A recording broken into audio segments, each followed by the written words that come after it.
Alright guys, we're in Menlo Park. So right here towards the other end of the yard, what we're going to do is we're going to install some pretty big stones. Alright. This is the shape of the yard. Currently they have a big trench. Alright. They ran pipe, or took out all the irrigation and removed it. And so this trench is towards the back of the yard. In front there's a lot of holes.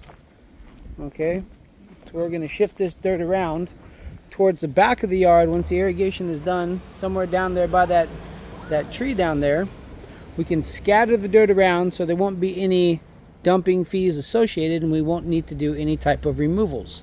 These are some pretty big stones, and what we're going to do is we're going to take this big huge stone and we're going to put it towards the edge of the yard, because the level here, which is going to raise up to the top of that wall and come here to the bottom of that fence.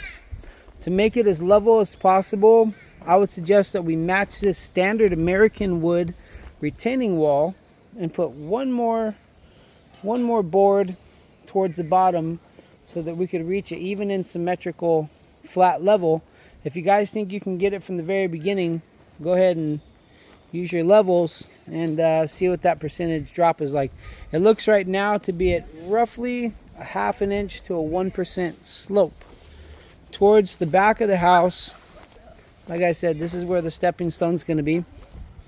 The level is here, and as you look towards here, I would position the stone somewhere like right around here. You take that big huge stone, all right, and you put it right here to make a transitioning step to the outside of the yard.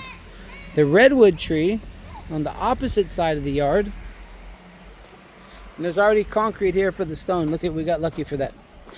The redwood tree on the opposite side of the yard, there's not going to be any type of turf going in it.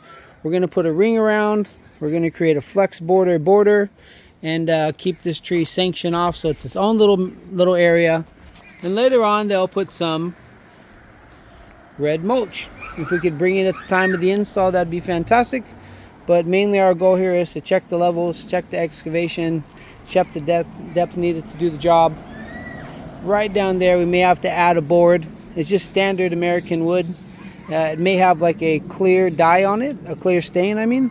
So that's it. I'll put the square footage of the video description so you can see how many square feet it is. We're going to run each turf from top to bottom, so we're facing the house and giving it a good direction so the turf lays the right way. Other than that, it's a pretty standard job and nothing crazy or unusual.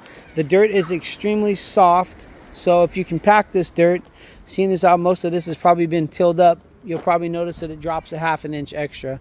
Total amount of base rock to do this job looks to be about 23 yards of base. Other than that, you guys know what to do. Over and out.